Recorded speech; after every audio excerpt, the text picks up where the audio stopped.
Very good evening, friends. Meeting again in the session of philosophy, and we have started discussing about the prognosis after prescribing the remedy, and that is nothing but the remedy reaction. We have finished 5 remedy reactions up till now, and certain aspects of fifth are still remaining. So, post remedy reaction after giving the medicine is nothing but the long continued aggravation with final decline of the patient.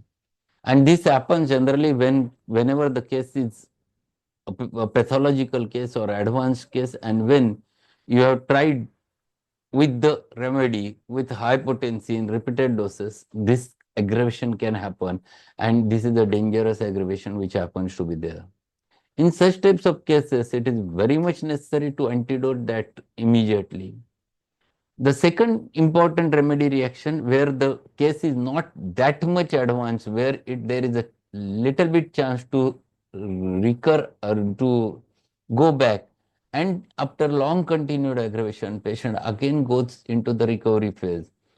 Then that is the second remedy reaction which Kent has told, and where again the problem is that pathology is advanced, you have selected wrong potency, high potency, and repeated it, and only you are lucky enough that it was not that much advanced as in first case, and because of which after long continued aggravation the amelioration starts. The third important remedy reaction, where he explains that there is a quick immediate aggravation after giving the medicine, specifically in acute cases, followed by an quick amelioration.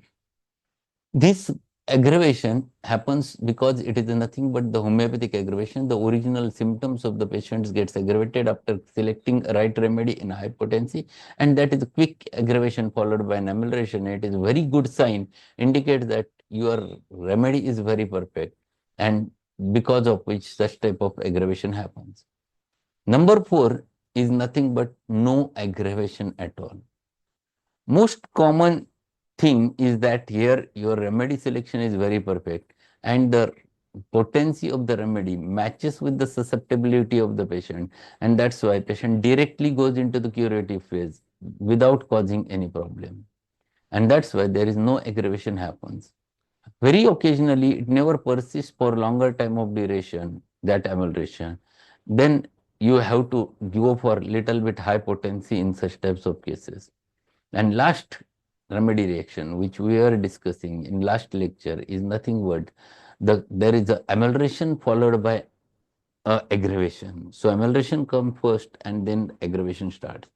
And this possibility is there whenever the case is already pathological and you have selected a remedy which is very superficially acting, and because of which there is short amelioration which happens at first and followed by again an aggravation, a long continued aggravation. Sometimes it might happen because you have selected partial similimum remedy on the basis of 1 or 2 symptoms, and temporarily patient feels better and again the patient's condition starts worsening. So these are things which we have discussed. We were on the last paragraph of the fifth remedy reaction, that is the higher and highest potency. We'll start with that paragraph. The higher and highest potency will act in curable cases a long time. When I say act, I only speak from appearance. I should say they appear to act long time, for the remedy acts at once and establishes condition of order upon the patient, after which there is no use in giving medicine. This order will continue to consider length of time and sometimes several months. The patient will get along just as well without any medicine, and get along better without that medicine that helped him than with it. In curable cases, whose prospects are good, they will go along for a long time, becomes very much relieved of their symptoms. Now, if the patient comes back at the end of first or second or third week and says he has done well, that he has been improving all the time from the CM of the sulfur, but at the end of fourth week, he comes back and says, I have been running down, and physician must then pass judgment. Has this patient done something to spoil the action of this medicine? Has he been drunk on a drunk? Has he been handled chemicals? Has he been in the fumes of ammonia? No, he has not done none of these things. So, if this happens, that patient feels better after a very perfect remedy, and again an aggravation starts. So, if such a condition happens, the second state which he has explained, there might be a chance there is something which has antidoted the action of your remedy. Either patient has consumed coffee, either patient has consumed some alcoholic drinks or tobacco or etc. There might be any obstacle in the process of recovery, and because of which again the symptoms recurred. Otherwise, he was doing well. And that is one more possibility which happens in fifth remedy reaction. And that also you have to take into consideration. So what is that patient has consumed, because of which the action of the remedy might have disturbed? That also you have to look for. If it is so, it is your duty to remove them from the patient state so that patient will again start getting recovery under the same remedy.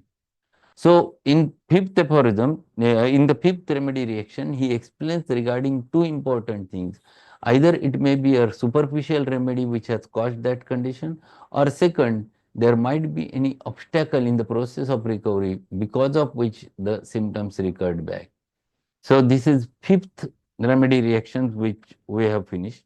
Let us go toward the sixth one he explains, and that is very important again. This condition is really an unfavorable one to have medicine act but few weeks, whereas it ought to act for months thereafter, will make you suspicious of that patient. If nothing has taken place to interfere with this medicine in his economy, you may be suspicious of this case. The sixth observation is too short relief of the symptoms. Underline this. This is the sixth remedy reaction. The too short relief of the symptom. The relief after constitutional remedy does not last long enough, does not last as long as it ought to. If you examine the third observation, you find that if you examine the third observation, you find that there you have a quick aggravation followed by long amelioration. But in this, the sixth, you have the amelioration, but of too short duration. In instances where you have an aggravation immediately after and then a quick rebound, you will never see, absolutely never see, too short an action of the remedy. Or in other words, too short an amelioration of the remedy. If there is a quick rebound, that amelioration should last. If it does not last, it is because of some condition that interferes with the action of the remedy. It may be unconscious on the part of patient or it may be intentional. A quick rebound means everything in the remedy, means that it is well chosen, that the vital economy is in good state, and if everything goes well, recovery will take place. So he is explaining another condition where there is a too short relief of the symptoms. And this is the sixth remedy reaction. This generally happens over there many times because the action never persists over there. Too short relief, even though you have selected remedy very perfectly, but it never lasts long. Many times it might be because of palliation.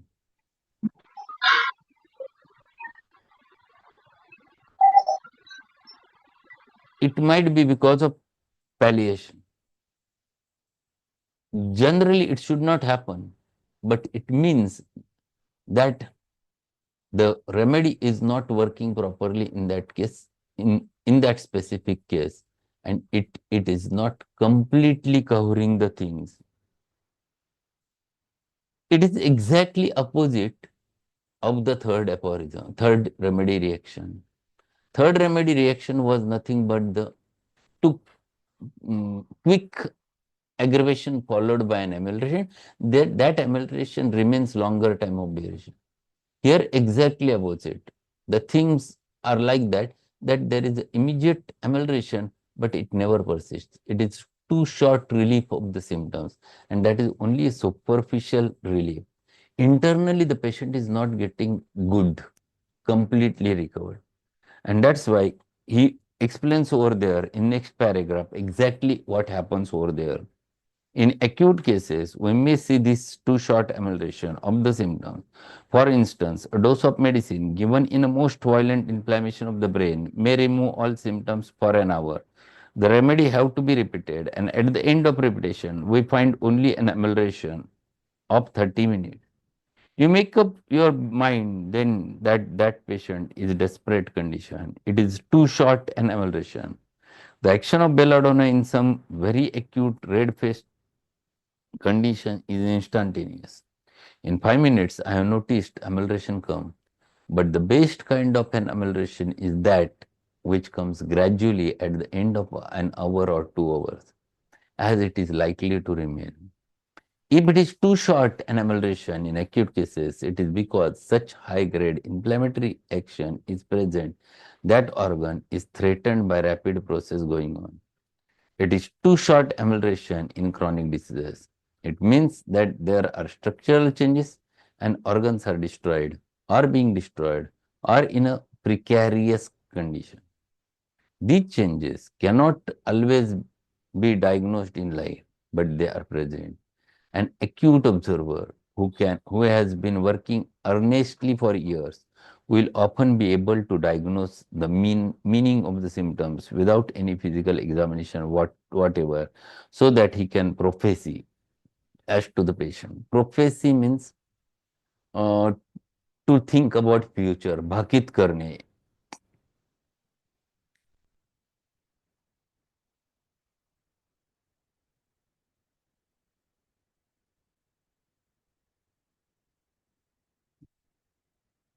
Such experiences of an intelligent physician in a family will cause them to look upon him as a wiser than anyone else, for he knows all about their constitution. This he acquires by studying their symptoms, the action of remedies upon them, and their symptoms after medicines have been given. This enables him to know the reaction of a given patient, whether slow or quick, and how remedies affect each member of that family. This belongs to the physician, and he should be intelligent enough to know something about them when he has been treating them little while. The old physician is and in possession of this knowledge, while the student and new physician have it all to learn. So he has explained about the same thing, that if there is a quick amelioration, very fast amelioration happens, he Kant says that keep it in your mind. Most probably it will not going to remain for longer time of duration. And that's why he says the best solution is that if our best thing is that if the amelioration comes gradually, that will going to remain persistent. This too quick amelioration, it generally happens in cases where you have chosen a remedy which is very acutely acting, and that remedy acts instantaneously but never covers the whole story of the case. The inflammation is deep enough, or the condition structural changes are deep enough, and your remedy is not sufficient to remove them. And that's why there is a quick amelioration and followed by, or there is very too short relief of the symptoms, which happens after giving this remedy. And then turns to be a seventh. We'll learn this seventh and we'll stop in today. Once in a while, you will see a full-time amelioration of the symptoms, yet no special relief of the patient, which is seventh observation. So see, very important thing which he has mentioned, full-time amelioration of the symptoms, but yet no special relief to the patient, which is seventh observation. So what it means? The patient's symptoms are vanished, but patient is feeling that I am not feeling better. The generalities are not getting improved, only the symptoms are vanished. It means the remedy has now never covered the core of the patient. It has acted only superficially. It has acted only at the symptomatic level. And this is the seventh observation. There are certain patients that can only gain about so much. there are latent conditions and latent existent organic conditions in such patients that prevent improvement beyond a certain stage. A patient with one kidney can only improve to a certain degree, or patients with fibrinous structural change in certain places, tubercles that have become encysted, and lungs capable of doing only limited work. You will have symptoms, and these symptoms will be ameliorated from time to time with the remedies, but the patient is only curable to certain extent. He cannot go beyond and rise above such a state. Remember, this is after several medicines have been administered and amelioration of the case has existed upon a full length of time of the remedies, but the patient has not risen above his own pitch at this length of time. These remedies act favorably, but patient is not cured, never can be cured. The patient is palliated in this instance. It is a suitable palliation for homeopathic remedy. So what he is saying here, the question is that patient has a structural change in the system. For example, lung which has been fibrosed because of long continued tuberculosis treated with allopathy, and now this patient comes to you for recurrent cough and cold, and you have selected very perfect remedy. His cough stops, his coryza stops, but he is not getting good relief. He is not feeling better, and it cannot be because his lungs are fibrosed. Whenever healing happened of tuberculosis, lungs are fibrosed and there is very less space in his lungs. So that breathlessness will going to remain. Whenever the patient tries to do exertion, breathlessness will come and that will not get vanished.